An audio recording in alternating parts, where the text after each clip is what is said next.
We do have a final in Atlanta where both sides now sit 2-2 after Atlanta bounces back, gets off the mat after scoring 0 points against the vaunted Carolina Panthers a week ago. They hang 34 on the Washington Commanders, 34-27 your final there. Marcus Mariota in relief once again, doing everything you could really ask of him, but the identity of that offense is still sidelined, and we'll see what Washington can bounce back off of this loss in the A.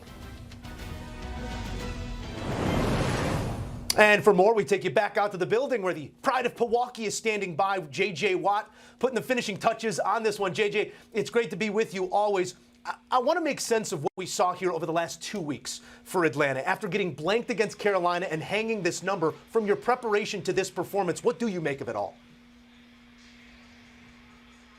Yeah, you almost have to take it back 3 weeks. They had a really nice game against the Minnesota Vikings. They had over 200 yards on the ground and a nice big win there.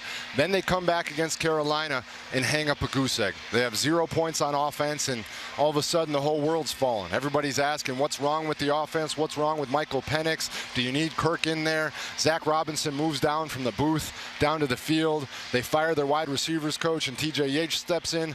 But then they go out there today, and all of a sudden seems right in Atlanta. 34 points, Michael Penix, 313 yards, his career high.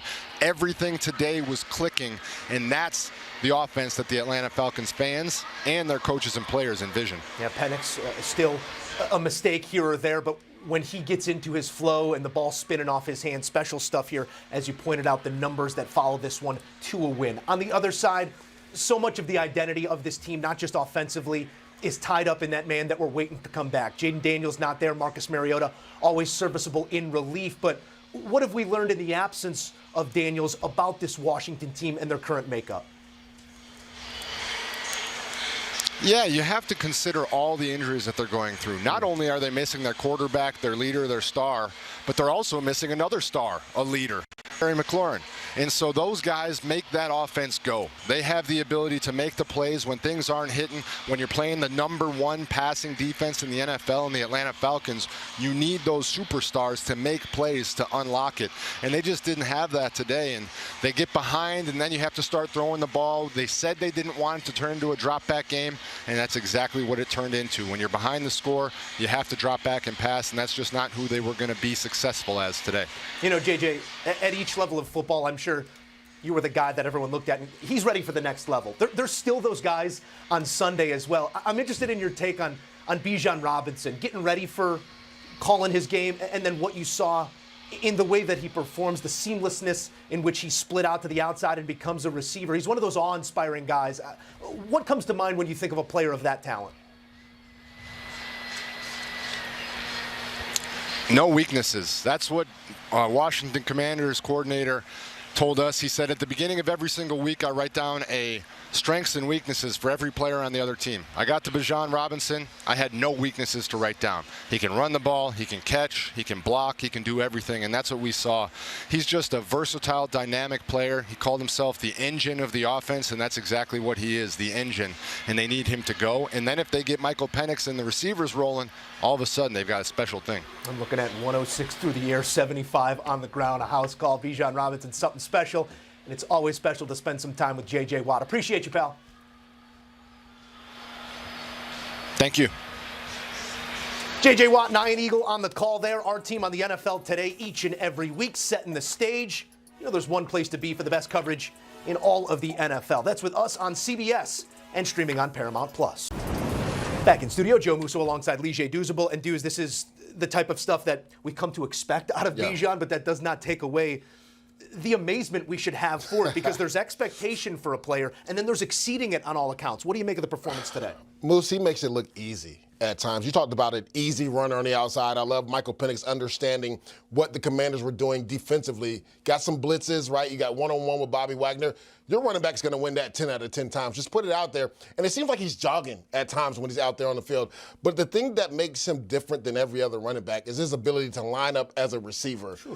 From the running back position, right? So that's a mismatch. You have to on defense, you have to, as a linebacker, you have to go out there, or a safety has to go out there one-on-one, and that's a mismatch that they're going to exploit if you're the Atlanta Falcons. So the way you're able, if you're Zach Robinson, the offensive coordinator, to use his skill set, the versatility that he has, it opens up the entire offense. And that's why Drake London got going. That's why Kyle Pitts. And you talked about it, the combination of him and Tyler Algier. I know everybody talks about it, the Detroit combination up top with David Montgomery and Jahmyr Gibbs. But let's not forget about that combination in Atlanta. That's one of the best 1-2 punches in the NFL. 51 on the ground for Algier in this one and a touchdown of his own. But the fluidity that he runs routes with, the route tree ability that Bijan has, it makes for a multiple look in this offense that puts defenses, as you said, into such a conundrum, whether you're going to throw a safety out there, whether you want to assign a corner to him like he's an actual wide receiver. I mean, take your pick. We do have to talk about Michael Penix in this game as well, because there are the moments where you see everything you want to. Yeah. The deep ball ability, his ability to distribute the ball to not just Bijan, but others in that offense. And then there's still the youth rearing its head with some late game interceptions. How do you stack up this performance overall? Obviously enough to get it done. I love that he bounced back from adversity. That's what I always want to see from a young quarterback. After you have a terrible performance, how do you bounce back the next week? We heard him talking to Evan. He said the team wasn't down, right? It was one bad game. None of us are perfect, but it's how you respond. I love that he was decisive with the football. I think that was the biggest thing compared to this week to last week versus Carolina.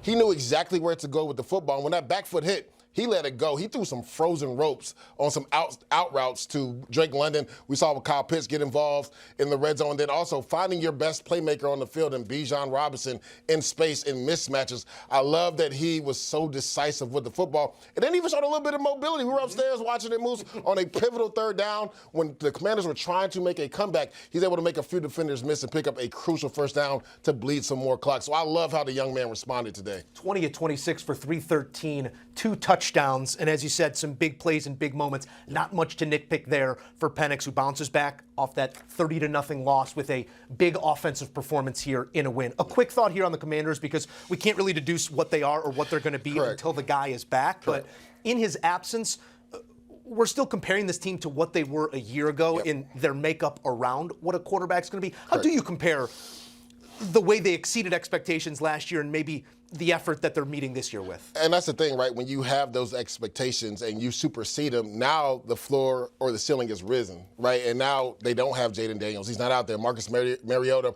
was able to lead them to a victory. He tried to come back and lead them to victory today, but it's a lot different when Jaden Daniels is in there. Also, J.J. Watt brought up a great point. They didn't have scary Terry McLaurin. When you don't have your number one receiver, it hurts. That means everybody else has to step up. We saw Debo make some big-time plays down the stretch, but they just needed more firepower the way this Atlanta Falcons offense played. They couldn't go blow for blow with them, and it's because they didn't have their top 2 playmakers on offense. It's already an offense that's limited in its explosivity with Terry there.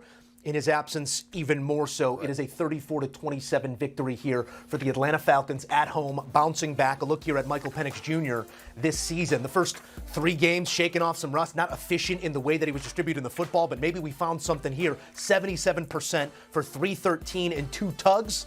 Yeah, we'll take that.